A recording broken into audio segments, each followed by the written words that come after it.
they hang in YouTube? It's me, the #1 Call of Duty sniper in the world, the #1 singer in the world, the #1 ginger in the world. Ya boy, Ed Sheeran. Hey guys, it's Gingy, and today we're sniping in Call of Duty Black Ops 6, and it is a story time with Gingy where I tell you 100% true stories about my life. But before we get into my stories, I wanted to start today's video off with a game of 2 truths and 1 lie, where I tell you 3 things, 2 of them are true about me, and 1 is a lie. Option numero uno. That's #1 for you non-Spanish speakers. On a family vacation, I went to pee in our hotel room, and while peeing, I accidentally dropped my vape into the toilet that was full of pee, and I immediately, without any hesitation, stuck my arm in the pee water, pulled out my vape, and hid it. Not saying that happened. #2, I applied to be an adult corn star. Replace the C in corn with a P. Yeah, you get it now, right? And option #3, I saved the puppy from a burning house fire. I'll give you a few seconds to figure out which one is the lie. I didn't save a puppy from a house fire. Now I know you probably got a lot of questions. So my first story is gonna be about how I applied to be an adult corn star. So this happened a few years ago. It was like 4 a.m. on a lonely night. I was watching some adult entertainment on the internet. That's what it's for. And I'm not talking about Warzone streamers. So I decided to look up my favorite adult actress. And I'm watching a bunch of her videos, you know, getting in the mood. And I'm staring at my screen like, I think I'm in love. I might have a shot with her. Why watch this video when I could be in the video with her? Anyways, so I immediately stopped watching her videos and started doing heavy research. I was like, okay, she's an actress. That means she has a manager. These companies have managers. You can apply to be a part of these companies. I should have just finished watching her videos and let one rip. I would have saved several hours of my life. I went to every part of the internet and Reddit to figure out who her manager was and how to apply to this company. Have you ever hit the contact us button or the help button at the very bottom of an adult XXX video website? That's how you know you're down bad. So after 5 or 6 hours of searching every possible part of the internet, I found the application. Oh, you know how long I've been waiting for this? I'm about to make a name for myself.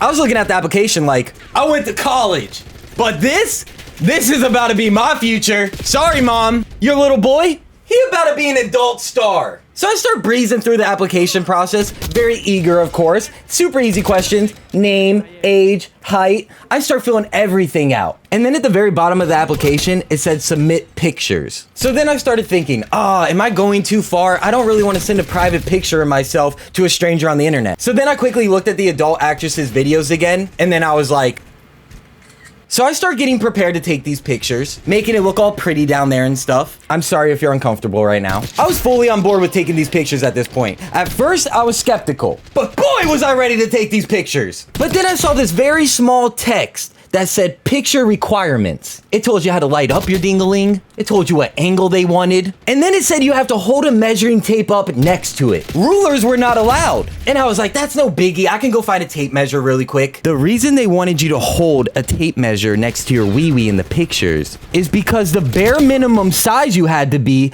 was 8 inches. If you don't know how big 8 inches is, allow me to show you.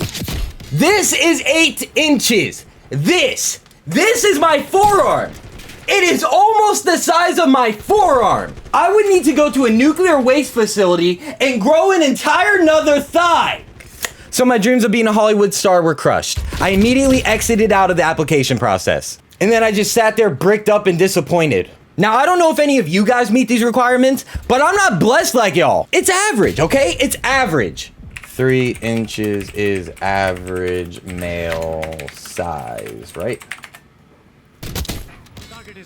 All right, I'm slightly below average, just like in school. Now, my next story is about VR, and it's embarrassing. But luckily for me, I'm not the one who got embarrassed. My friend Jack did. His name wasn't Jack, but that's what we'll call him. So my friend Jack was at a bar and decided to invite me and my roommate to his house after. So me and my roommate go over, and my friend Jack was super excited to show us his VR setup. Now, I find VR very fascinating, specifically the VR tab on that specific website I was talking about earlier.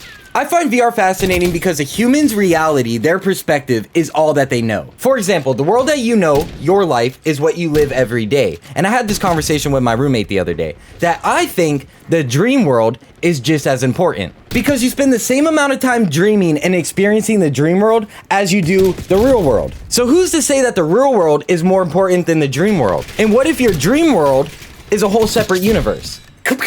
But we're not talking about that. But VR is really cool because if you do live in VR your whole life, that is all you know, that's your only perspective of life. So that is your real world. My friend Jack, however, took it way too far. So he's drunk on his laptop and we're all sitting on his couch and he's showing us VR streamers. Now these VR streamers are anime girls pole dancing. Look, I'm no one to judge. I'm into weird things myself. However, my friend Jack then proceeded to take me and my roommate to his VR room. And he was talking about how excited he was that Amazon just delivered his new VR part that he was waiting for. Now, what was that VR part, you ask? He ordered a VR belt that goes around your waist and vibrates or does whatever to stimulate you, to make you feel like you're there and that the person is doing stuff to you.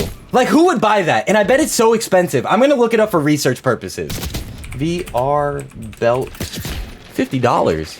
I think I have an Amazon gift card from a couple birthdays ago. Anyways, here's the embarrassing part of the story. So we're in my friend Jack's room and he puts on his VR headset and he has his controllers. Luckily, he wasn't wearing the belt and he's talking to us and trying to show us these VR chat rooms and explain everything. And while he's sitting there with his VR headset on, showing us this cool world, he pees himself. Yep, you heard me. He was just standing there with his VR headset on, looking at his anime girl swinging around a pole, and then peed all over his khakis, right in front of me and my roommate. I was already uncomfortable because I spent 2 hours talking to him about VR girls, to then just watch him pee himself in VR. Me and my roommate never said anything, and Jack never noticed. All that being said, VR seems pretty cool. I actually watched a video recently of somebody spending an entire week in the Facebook metaverse VR world. I kind of want to try it. The metaverse seems very underdeveloped, but if I learned anything from my Cornstar application process, I'm underdeveloped too. So I fit right in. Yeah, I'm definitely buying one of these belts. $50? That's a steal. So while we're on the same topic, I'll squeeze this story in really fast. That's what she said. So I went to an art college and I had this classmate who was like 50 years old and he was a veteran. And our project was to edit a video and then show the class for critique. So all the students spent weeks editing a video for the project. Our 50-year-old classmate, however, decided to go up and show an adult video